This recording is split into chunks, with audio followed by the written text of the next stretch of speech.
Bonjour les amis, alors aujourd'hui nous allons apprendre à faire du slime, mais du slime qui ne colle pas. Ah mais non, je plaisante, on va parler d'économie.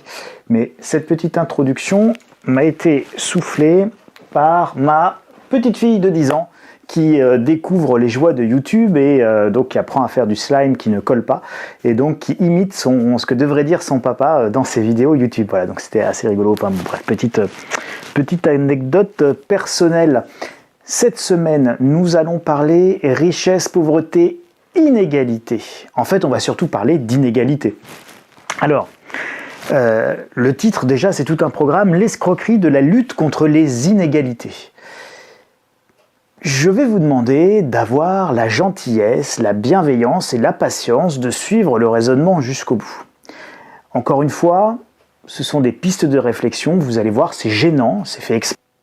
Je veux que ce soit gênant parce qu'il n'y a pas de pensée quand c'est pas gênant. Une vraie pensée, elle remue, des vrais arguments, ça remue, ça surprend, ça interpelle, parfois même, ça choque. Et c'est ce qui fait tout l'intérêt de la réflexion. C'est de cette réflexion parfois dérangeante que va naître en tout cas une idée de progression et puis surtout d'enrichissement du débat et d'épaississement de la pensée. Il n'y a pas pire qu'une pensée un peu légère ou une pensée un petit peu courte. C'est des poncifs. Moi, j'aimerais bien payer des impôts parce que si je payais des impôts, ça voudrait dire que je serais riche. Bon, ça c'est à peu près le degré zéro de la réflexion, c'est ce que j'appelle un poncif, une porte ouverte. Ça n'apporte strictement rien au débat sur les inégalités, comment on fait pour lutter contre les inégalités, et puis même, faut-il lutter contre les inégalités? Je vais vous emmener jusqu'à cette question-là.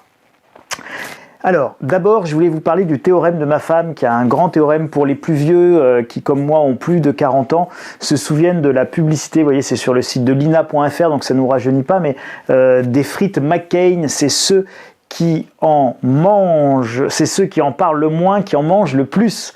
Et donc c'était un slogan qui avait pas mal, qui marchait bien à l'époque, et puis la publicité était assez rigolote. Et donc, ma femme, elle a détourné ce slogan de manière assez empirique. Elle m'a dit, mon chéri, plus on te parle d'un truc, moins c'est le cas, et plus la réalité est l'inverse du truc dont on te parle, en fait. Et donc ça, vous pouvez le constater à peu près tous les jours. Moi, j'ai bientôt 46 ans. Et je peux vous dire que lutter contre l'insécurité, ça fait 46 ans que je l'entends, et plus on lutte contre l'insécurité, évidemment, plus elle augmente. Mais ça marche aussi avec la lutte contre la pauvreté. Moi, ça fait 45 ans que j'entends le fait qu'il faut lutter contre la pauvreté et elle augmente. Ça fait 45 ans et pensons à ce brave Coluche qui, s'il était là, aurait vraiment de quoi nous faire beaucoup rire. Heureusement qu'il n'est plus là. Eh bien, ce brave Coluche qui nous avait créé quand même juste quelque chose qui l'a complètement dépassé et puis qui lui a complètement perduré, qui est évidemment les restaurants du cœur. Eh bien, ces restos du cœur, ils ont été créés par Coluche pour lutter contre le fait qu'il y avait des gens qui n'avaient pas à manger, qui n'avaient pas à bouffer. Voilà, je te promettrai pas les toujours du grand soir, mais juste pour l'hiver, à manger et à boire. Et ça, on parle des années 80. On parle des années 80. Et donc, tous les ans, les restos du cœur servent de plus en plus de repas. Et donc, plus on parle de lutter contre la vraie pauvreté, évidemment, plus elle augmente. Plus on parle de lutter contre le chômage, je vous rappelle toujours mon âge antédiluvien, 46 ans, j'ai toujours entendu dire il faut lutter contre le chômage. Évidemment, le chômage a commencé à monter dans les années, fin des années 70, réellement, début des années 80. Et depuis, c'est une hausse inexorable du chômage. Et plus nous luttons contre le chômage, évidemment, plus il augmente. Et vous avez évidemment compris. Ma préférée, c'est lutter contre notre ennemi invisible, un ennemi qui n'a pas de visage. J'ai nommé la finance. Vous vous souvenez de la finance folle. Et donc, évidemment, plus nous luttons contre la finance, et plus la finance est hypertrophiée et considérablement importante. Voilà. Stop ou encore. Je pense que vous avez compris les illustrations que je voulais vous donner.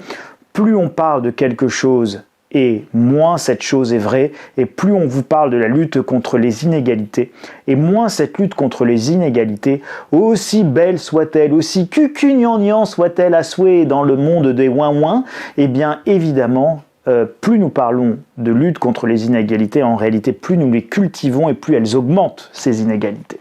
Alors, pour lutter contre les inégalités, il faut plus d'impôts.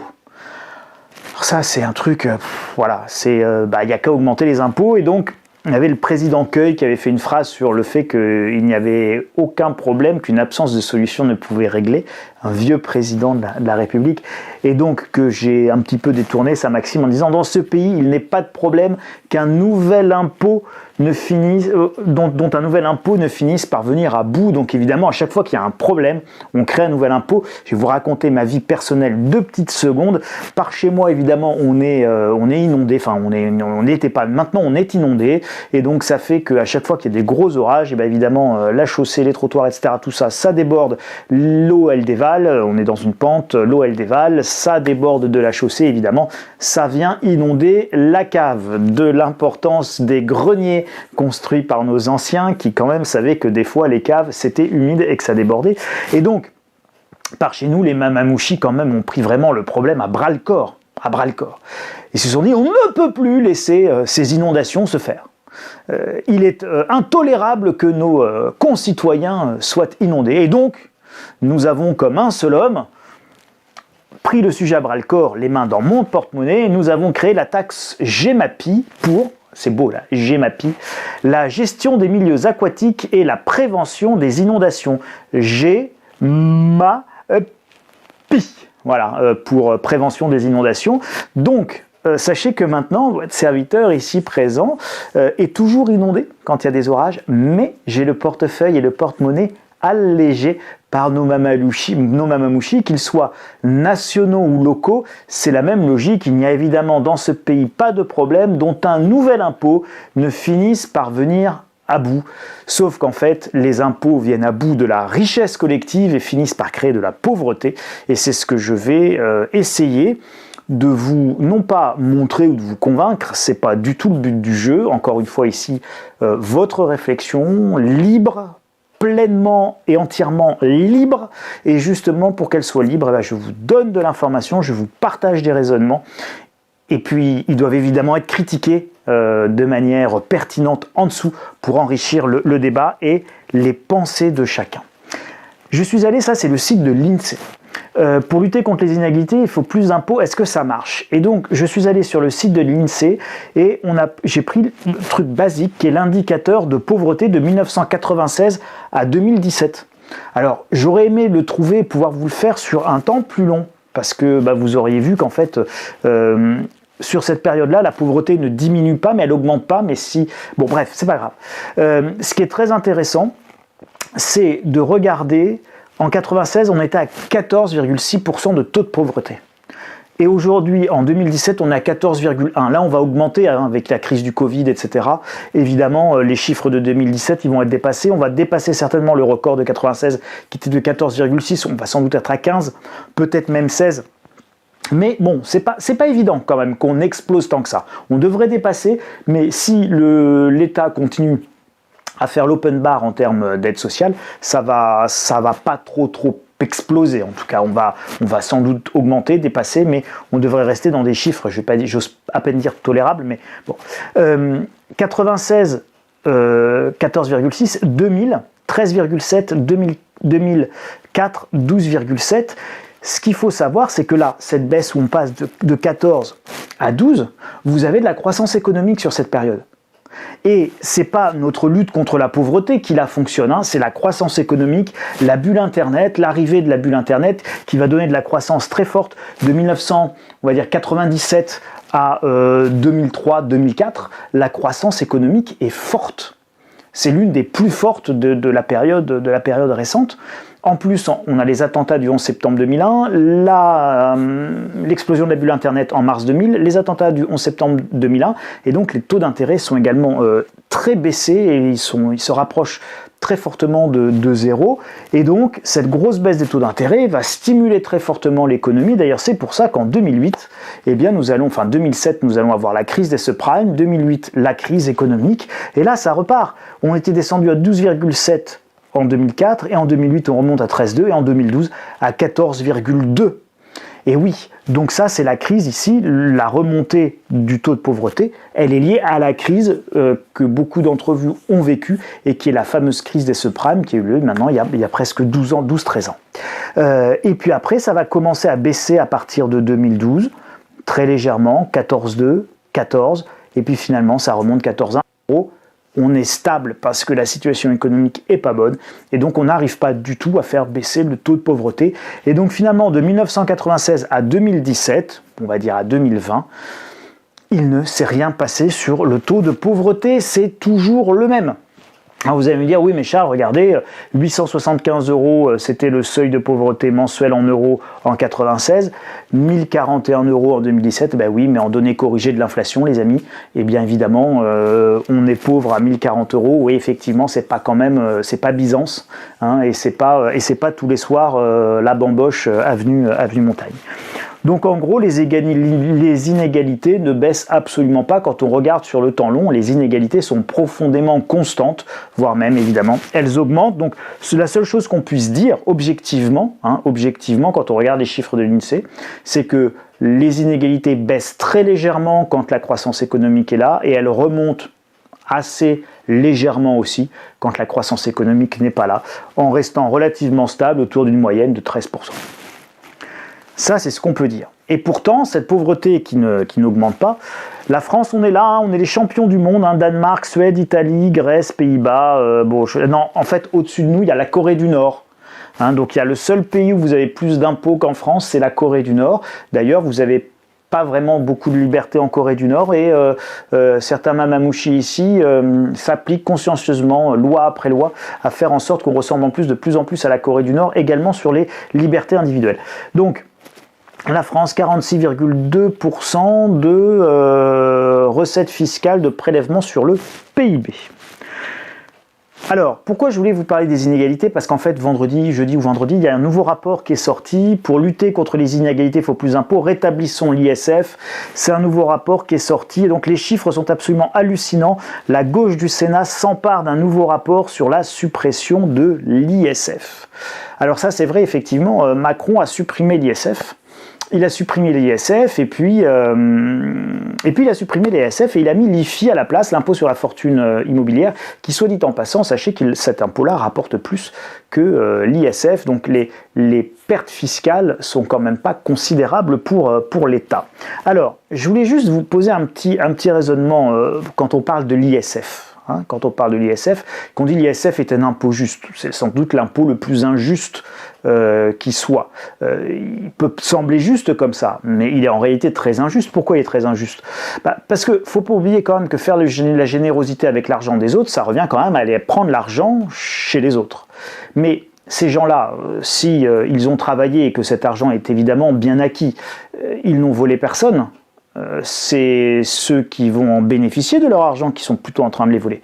Alors on peut comprendre qu'il y a un taux de 20% d'impôt, de 30% d'impôt, peut-être même de 40% d'impôt, mais si je vous vole 70 ou 80% de toute la richesse que vous créez, même si vous aimeriez bien payer des impôts, parce que ça veut dire que vous gagneriez de l'argent, n'imaginez pas que ces gens qui gagnent de l'argent... ils le gagnent sans effort, quelques-uns, oui, celui qui a gagné au loto, bon, certes, d'ailleurs je vous rappelle qu'il est non imposable, celui qui a gagné les 200 millions d'euros au loto, les gains au jeu ne sont pas imposés à l'impôt sur le revenu, donc pour lui c'est du net. Bon. Alors, imaginez un entrepreneur qui lui travaille, il fait 100 euros de chiffre d'affaires, sur ces 100 euros de chiffre d'affaires, on va lui prendre 20% de TVA, donc ça veut dire qu'il lui reste 80. N'imaginez pas, vous allez me dire c'est le client qui paye la TVA. C'est pas vrai, c'est pas le client qui paye la TVA. La TVA, si vous voulez, elle est visuellement payée par le consommateur. Et donc on va dire c'est un impôt qui pèse sur le consommateur. Enfin, vous avez un prix de vente, d'accord? Donc ce prix de vente, en fait, si vous n'aviez pas de TVA, rassurez-vous, le prix de vente il baisserait pas et ça serait 20% de marge supplémentaire pour l'entrepreneur. Exactement ce qui s'était passé quand Nicolas Sarkozy avait baissé la TVA des restaurateurs. Les prix n'avaient pas du tout baissé. Et moi à l'époque j'étais banquier et on avait noté une nette augmentation des ouvertures de coffres dans les agences bancaires par les restaurateurs. Voilà, donc évidemment c'est parti dans la poche des restaurateurs. Donc la TVA en réalité c'est de la marge potentielle pour les entrepreneurs. Mais en tout cas sur 100% de chiffre d'affaires, 20% de TVA. Il lui reste 80. Vous avez 28% d'impôt sur les sociétés si vous êtes dans le taux réduit, sinon c'est 33%, mais prenons le plus bas, 28%. Il vous reste 57 euros. Puis après, vous avez, si vous êtes dans la tranche la plus élevée, vous avez 45% d'impôt sur le revenu, il vous reste 31 euros.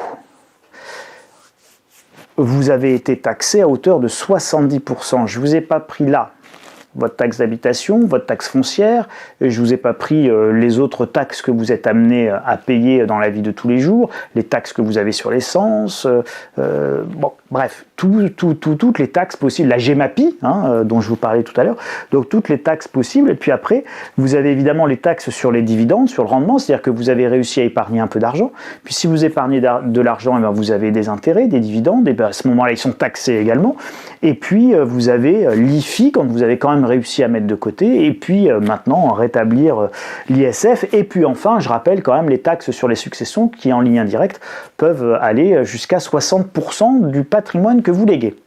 Donc autant vous dire qu'objectivement, côté rapine et côté on se sert chez les gens, il est évident que quand vous voyez ça, vous voyez bien que c'est très difficile de créer des fortunes en France.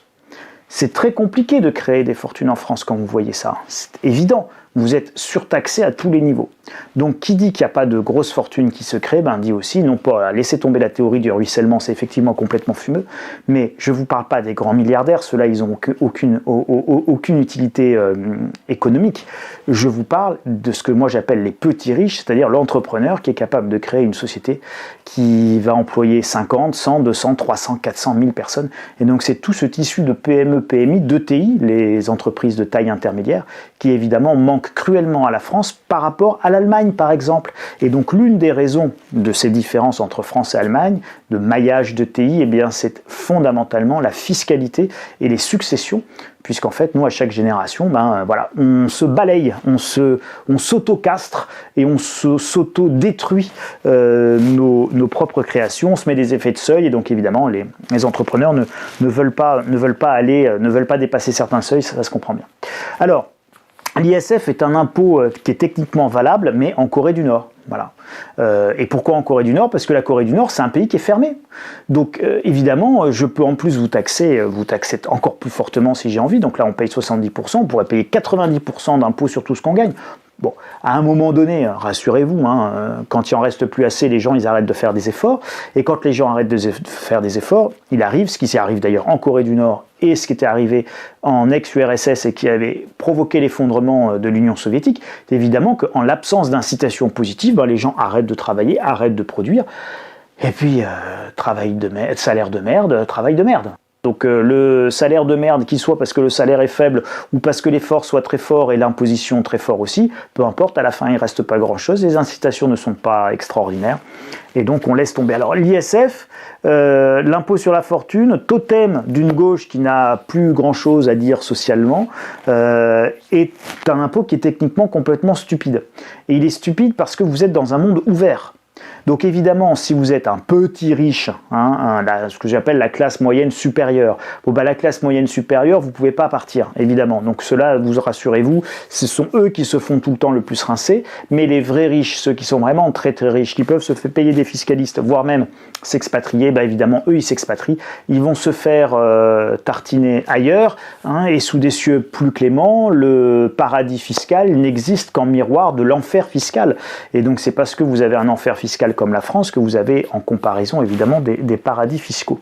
Donc ceux qui plaident, et ça c'est important à mon sens à retenir, ceux qui plaident excusez-moi, pour l'ISF d'un côté, donc le rétablissement de l'ISF d'un côté et un monde ouvert, sans frontières, où c'est la libre circulation des gens et des capitaux, évidemment, je prends mes deux pieds, mes deux jambes, mon capital, et je vais avoir un raisonnement rationnel d'agent économique, c'est-à-dire que je vais aller me faire tartiner ailleurs par une administration fiscale plus clémente. Et de la même manière, au bas de l'échelle, quand je suis au RSA et que j'ai le choix entre être une maman célibataire à 1200 net avec mes deux enfants ou à gagner 1300 ou 1400 net, allez, 1500, soyons fous, mais avec un patron, des frais de déplacement, des frais de garde, etc., etc., et soit dit en passant, le fait de travailler entre-temps, Qu'est-ce que vous choisissez? Là aussi, vous faites un calcul rationnel économique et vous dites, mais non, je reste à la maison, je m'occupe des enfants, j'ai 1200 €, j'éduque mes enfants, je les élève, etc. Et je suis bien plus heureuse comme ça qu'à aller travailler pour vaguement 200 € de plus ou 300 € de plus par mois, en net, encore une fois, et avec la perte de plein d'avantages. Donc tout ça, ce sont des calculs évidemment rationnels d'agents économiques. C'est pas bien ou pas bien, c'est que les gens, ils raisonnent, et donc ils prennent ce qui est le plus avantageux pour eux. Donc là, on est dans de l'idéologie, on n'est pas du tout dans de l'efficacité. Donc rétablir l'ISF dans un monde ouvert, c'est complètement crétin. Si vous me dites que vous rétablissez l'ISF en fermant les frontières, je vous dis, oh, ok, c'est très crétin pour la création de richesse, mais techniquement, ça va marcher. Alors que dans l'autre cas, techniquement, ça ne marchera même pas parce que les gens ils vont évidemment partir. C'est ce qu'on appelle l'exil fiscal. Alors, quand les grands riches sont partis, il ne reste plus que vous, les classes moyennes. Alors l'avantage de la classe moyenne, c'est que la classe moyenne, elles sont nombreuses. Les classes moyennes, elles ne peuvent pas partir, elles ne peuvent pas se payer de fiscalistes. En tout cas, ça ne sert à rien qu'elles se payent des fiscalistes, parce que de toute façon, il n'y a pas grand-chose à fiscalité. Et les classes moyennes se font donc plumer. Donc plus on vous dit que l'on va taxer les riches, plus en fait, on est en train de vous dire que c'est vous qu'on va taxer. Vous, moi, nous, tous, parce que nous sommes les plus nombreux. Donc c'est évidemment toujours la classe moyenne qui se fait tartiner. Ce n'est jamais les vrais grands riches. Eux, vous inquiétez pas, c'est eux qui font les lois. Ils ont tous les lobbyistes pour tenir les crayons. Et puis ils ont toujours une niche fiscale, un aménagement, une capacité de négocier. Donc tous nos super milliardaires, rassurez-vous, sont à l'abri de l'augmentation de la fiscalité. Mais on s'en servira toujours par démagogie en disant voilà, faut taxer les riches.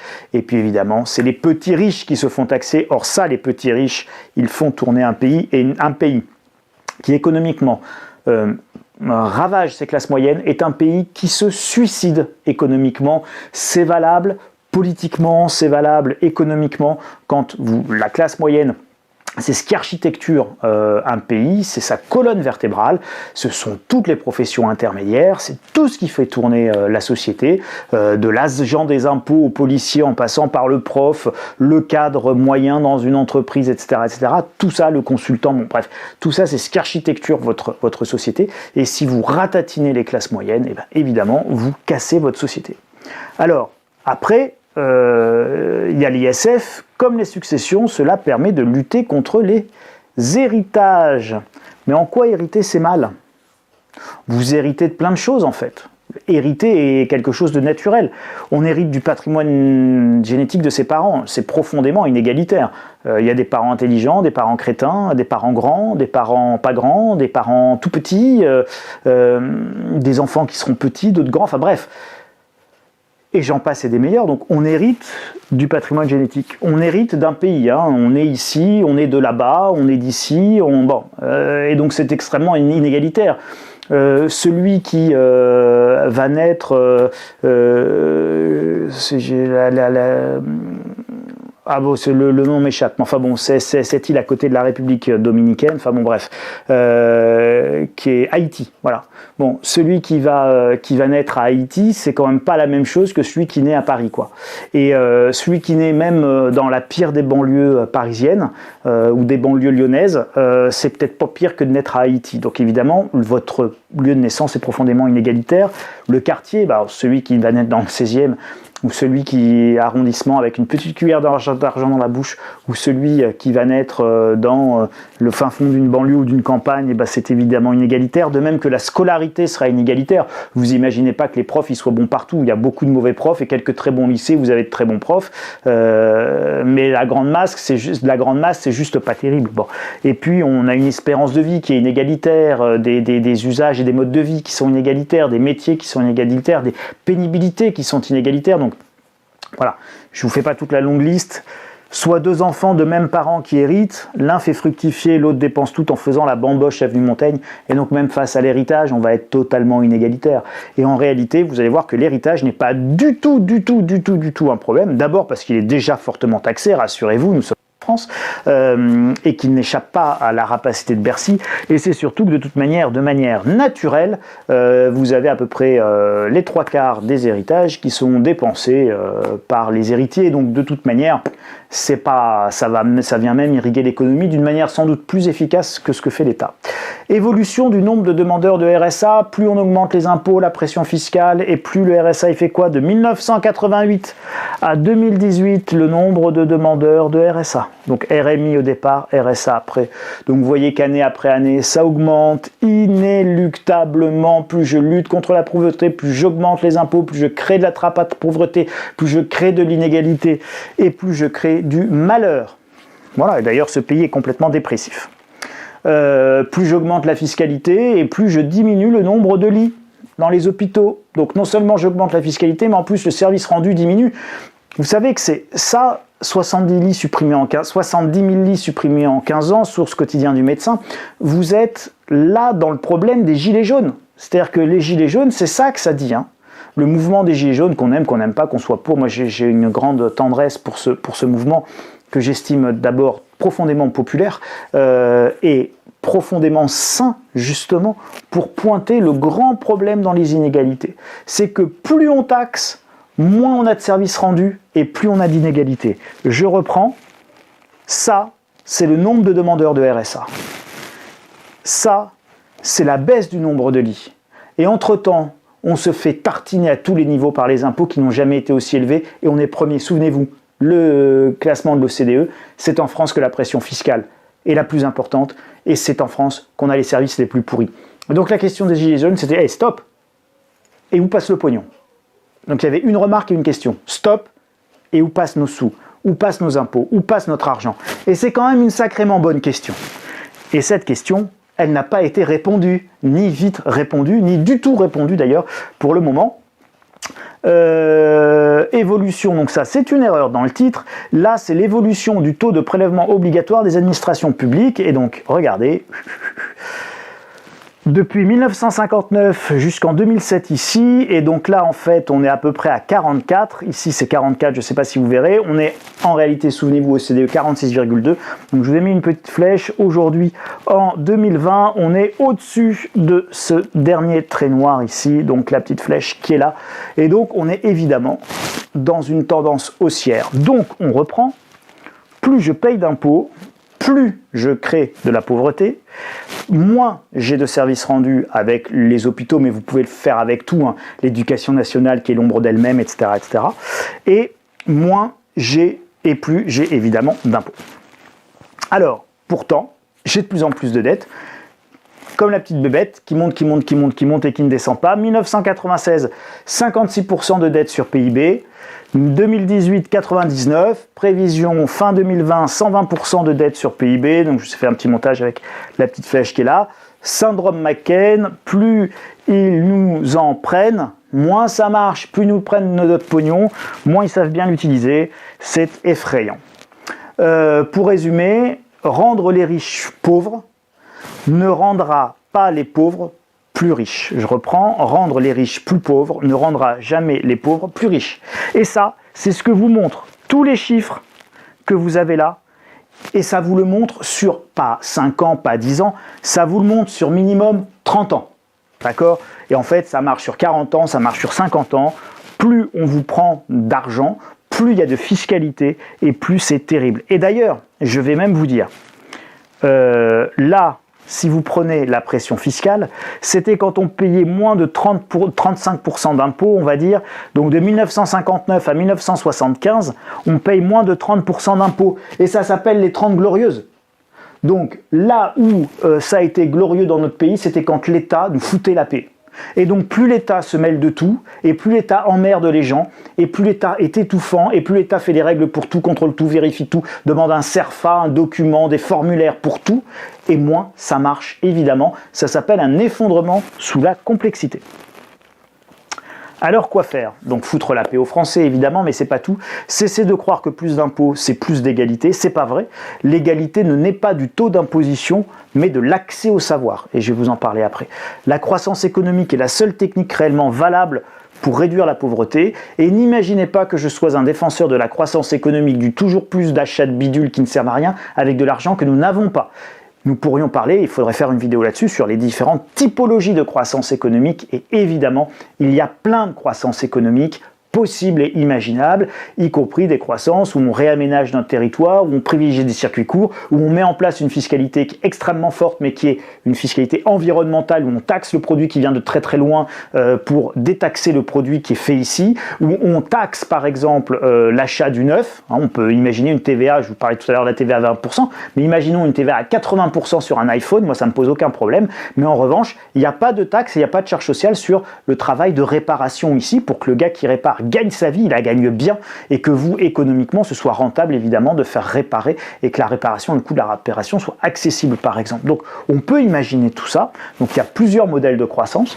Et ensuite, et ça, c'est une question qui est très gênante, mais qu'il faut se poser, doit-on accepter l'inégalité? Et qu'est-ce qu'on doit accepter dans l'inégalité? Il y a évidemment des inégalités qu'on doit accepter parce qu'elles sont standards, naturelles, qu'on ne peut rien y faire, qu'elles sont dans l'ordre des choses. C'est l'inégalité de naissance, typiquement, l'inégalité de patrimoine génétique. Alors, certains vous diront, on n'a qu'à faire des bébés augmentés, puis sélectionner que les trucs les plus que les petits spermatozoïdes et les petits ovules les plus intelligents.